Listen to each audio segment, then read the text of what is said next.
ഇപ്പോൾ ഏറ്റവും ഒടുവിൽ വരുന്ന വാർത്തയനുസരിച്ച് റെഡ് അലേർട്ട് വീണ്ടും ഈ മേഖലയിലുണ്ട് എന്നുള്ളതാണ്. വീണ്ടും കനത്ത മഴയ്ക്ക് ഇന്നും സാധ്യതയുണ്ട് എന്ന ഒരു വാർത്ത കൂടി എത്തുന്നുണ്ട്. അതിലൽപ്പം വേദനിപ്പിക്കുന്ന ഒരു വാർത്തയുള്ളത് തീർച്ചയായും മരണസംഖ്യ 44 ഉയർന്നിരിക്കുന്നു എന്ന വാർത്ത കൂടി ഇപ്പോൾ മുണ്ടക്കൈയിൽ നിന്നും ദീപക് മോഹൻ പങ്കുവയ്ക്കുന്നു. ദീപക്, ചെളിയിൽ പൂണ്ടയാളെ പൂർണ്ണമായിട്ടും രക്ഷപ്പെടുത്താൻ സാധിച്ചോ? എന്താണ് കൂടുതൽ വിവരങ്ങൾ?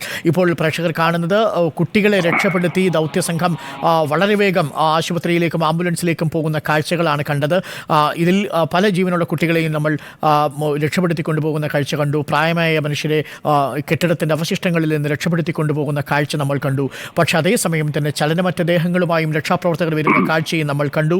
ഏറെ വേദനിപ്പിക്കുന്ന കാഴ്ചകളാണ്. 44 മരണസംഖ്യ ഉയർന്നിരിക്കുന്നുവെന്ന വേദനിപ്പിക്കുന്ന വാർത്തയാണ് പ്രിയപ്പെട്ട പ്രേക്ഷകരെ ഈ നിമിഷം നമുക്ക് പങ്കുവയ്ക്കാനുള്ളത്. ഇന്നലെ രാത്രി 1:30 ഈ ഗ്രാമത്തിലുണ്ടായ ചൂരൽമല ഗ്രാമത്തിലും ഒപ്പം മുണ്ടക്കൈ ഗ്രാമത്തിലും ഉണ്ടായ 3 തുടർച്ചയായിട്ടുള്ള ഉരുൾപൊട്ടലുകളിൽ 44 പ്രിയപ്പെട്ടവർക്ക് ജീവൻ നഷ്ടപ്പെട്ടിരിക്കുന്നു. പലരും ഇപ്പോഴും കുടുങ്ങിക്കിടക്കുന്നു.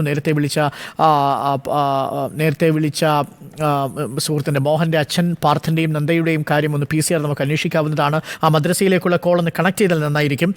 നമുക്ക് അവിടെ ഉണ്ടോ എന്നൊന്ന് അറിയണം. ആ വീട് പൂർണ്ണമായും അവിടെ നിന്ന് പോയിരിക്കുന്നു എന്നാണ് നമുക്കും അറിയാൻ സാധിക്കുന്നത്. അങ്ങനെയാണെങ്കിൽ അർജുൻ തീർച്ചയായിട്ടും മറ്റേതെങ്കിലും ഒരു സുരക്ഷിതമായ സ്ഥലത്ത് അച്ഛനും അമ്മയും ഉണ്ടാവുമെന്ന് നമുക്ക് പ്രതീക്ഷിക്കാം. പക്ഷേ വരുന്ന വാർത്തകളും ദൃശ്യങ്ങളും നമ്മളുടെ ഉള്ളിലേക്കുന്ന ദൃശ്യങ്ങളാണ്. ഈ കെട്ടിടാവശിഷ്ടങ്ങൾക്കിടയിൽ നിന്ന് രക്ഷാപ്രവർത്തകർക്ക് ജീവൻ തിരികെ പിടിക്കേണ്ടി വരുന്ന അതിസാഹസികമായിട്ടുള്ള അവസ്ഥയുണ്ട്. 5 യൂണിറ്റുകളാണ് NDRFിൻ്റെ സംഘങ്ങളുള്ളത്. ആദ്യഘട്ടത്തിലെത്തിയത് 250 അംഗങ്ങളുള്ള NDRFിൻ്റെ സംഘമാണ്.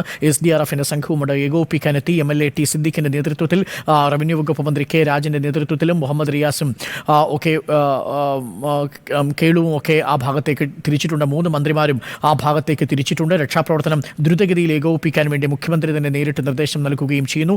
2 വായുസേനയുടെ ഹെലികോപ്റ്ററുകൾ ആ ഭാഗത്തേക്ക് എത്തിയെങ്കിലും സുളൂരിൽ നിന്ന് പുറപ്പെട്ട ഹെലികോപ്റ്ററുകൾക്ക് ഈ ഗ്രാമത്തിൽ ഇറങ്ങാൻ സാധിച്ചില്ല. ഒരിടത്തും ഇറങ്ങാൻ പറ്റുന്ന സാഹചര്യമില്ല എന്നതാണ് വാസ്തവം. പ്രേക്ഷകർ കാണൂ, വലിയ കല്ലുകൾ വലിയ വീടുകളുടെ നടുക്കൂടി പോയിരിക്കുന്നത്, ആ വീടുകളെ തകർത്തു മാറ്റിയിരിക്കുന്നത്, ഒരുപാട് പേരുടെ പ്രതീക്ഷകളെ തകർത്തരച്ചുകൊണ്ട് ഈ ഗ്രാമത്തിലൂടെ പുഴയൊഴുകുന്ന കാഴ്ചകൾ കണ്ടു. 2 കുട്ടികൾ ഇപ്പോഴും ചെളിയിൽ തന്നെ കുടുങ്ങിക്കിടക്കുകയാണ്.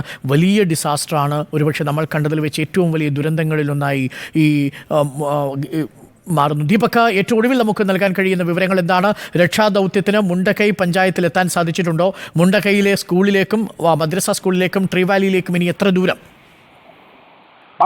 അരുൺകുമാർ, ഇപ്പോൾ ഒരു ആശ്വാസകരമായ ഒരു പ്രതീക്ഷ നൽകുന്നു. കാരണം നേരത്തെ ചെളിയിൽ കിടക്കുന്ന ആളുടെ സമീപത്തേക്ക് കോണി, ഫോൾഡഡ് ആയിട്ടുള്ള മടക്കിയ കോണി നീട്ടി അടുത്തേക്ക് എത്തിച്ചുകൊണ്ടിരിക്കുകയാണ്. അതിനടുത്ത് തന്നെ ഒരു ഫയർഫോഴ്സ് ഉദ്യോഗസ്ഥൻ ലൈഫ് ജാക്കറ്റ് ഉപയോഗിച്ച് സമീപത്തെ പാറപ്പുറത്തുള്ള കുട്ടികൾക്കായി കൈമാറാനുള്ള ശ്രമങ്ങളാണ് ഇപ്പോൾ നടത്തുന്നത്. ഇപ്പോൾ ഈ വലിയ കോണി, ഫോൾഡ് ചെയ്ത കോണി ഈ ചെളിയിൽ കിടക്കുന്ന ആളുടെ ഭാഗത്തേക്ക് വലിച്ചു നീട്ടി ആളെ അവിടെ നിന്ന് രക്ഷിക്കാനുള്ള ശ്രമങ്ങളാണ് ഇപ്പോൾ ഫയർഫോഴ്സ് സംഘം നടത്തുന്നത്. അവിടെ ആദ്യം 6 പേരായിരുന്നു. പിന്നീട് കോണിയുമായി പോയ 7 പേര് കൂടി ചേർന്ന് ഇപ്പോൾ 13 പേരാണ്. ആ ഒരു പാറയിൽ നിന്ന് 13 പേരടങ്ങുന്ന NDRFും ഫയർഫോഴ്സും അടങ്ങുന്ന സംഘമാണ് ഇപ്പോൾ ഈ ചെളിയിൽ കിടക്കുന്ന ആളെ ആ ഭാഗത്ത് നിന്ന് രക്ഷിക്കാനായി ശ്രമിക്കുന്നത്. ഇപ്പോൾ ഈ കോണി നീട്ടി ചെളിയിൽ കിടക്കുന്ന ആളുടെ അടുത്തേക്ക് നീട്ടി ആ കോണിയിൽ പിടിച്ച് ഒരു ഫയർഫോഴ്സ് ഉദ്യോഗസ്ഥൻ ഈ ചെളിയിൽ കിടക്കുന്ന ആളുടെ അടുത്തേക്ക് പോവുകയാണ്. മാത്രമല്ല നീളത്തിൽ റോപ്പ് ഇട്ട് ടൈറ്റ് ചെയ്തതിനു ശേഷം ഈ 2 കുട്ടികൾക്കും ലൈഫ് ജാക്കറ്റ് കൈമാറി അവിടെ നിന്ന് പുറത്തേക്ക് എത്തിക്കാനുള്ള ശ്രമങ്ങളാണ് ഇപ്പോൾ ഈ ഫയർഫോഴ്സ് സംഘവും ഒപ്പം NDRF സംഘവും നടത്തുന്നത്. അതിന് തൊട്ട് മുകളിലായിട്ടാണ് നമുക്ക് നേരത്തെ ദൃശ്യങ്ങളിൽ കാണുന്ന വെളുത്ത മഞ്ഞ പെയിന്റ് അടിച്ച മുണ്ടക്കൈ സ്കൂളുള്ളത്. ആ സ്കൂളിലേക്കും ഇപ്പോൾ NDRF സംഘം എത്തിക്കഴിഞ്ഞു. അവർ സമീപത്തെ വലിയ ഒരു മൺകൂന, ഇടിച്ചു വന്ന വലിയൊരു മൺകൂനയ്ക്ക് മുകളിലൂടെ, പാർക്കെട്ടുകൾക്ക് മുകളിലൂടെ കുറച്ചു ദൂരം ചുറ്റി നടന്നാണ് ഇപ്പോൾ ഈ സ്കൂളിലേക്ക് എത്തിയത്. ആ സ്കൂളിന്റെ മുകൾ ഭാഗത്തേക്ക് നമുക്ക് ദൃശ്യങ്ങളിൽ കാണാം വലിയ തോതിൽ നാശനഷ്ടം ഉണ്ടായിട്ടുണ്ട്. വലിയ പച്ചപ്പ് വിരിച്ചു നിൽക്കുന്ന ഈ തേയിലക്കുന്നുകൾ മുഴുവൻ ഇപ്പോൾ ചുവന്ന മയമായിരിക്കുന്നു. മണ്ണ് ഇടിഞ്ഞ് വലിയ മരങ്ങൾ കടപുഴകി, ഈ മരങ്ങൾ കടപുഴകി ഇടിഞ്ഞു പോയ സ്ഥലത്തിനോട് ചേർന്ന ഒരു ഭീഷണിയുള്ള സ്ഥലത്താണ് ഇപ്പോൾ സ്കൂൾ. നമുക്ക് ചില പ്രതികരണങ്ങൾ കൂടി എടുക്കാം. ചെളിയിൽ പൂണ്ട് കിടന്നയാളെ രക്ഷപ്പെടുത്താനായി തൊട്ടടുത്തെത്തിയിട്ടുണ്ട്.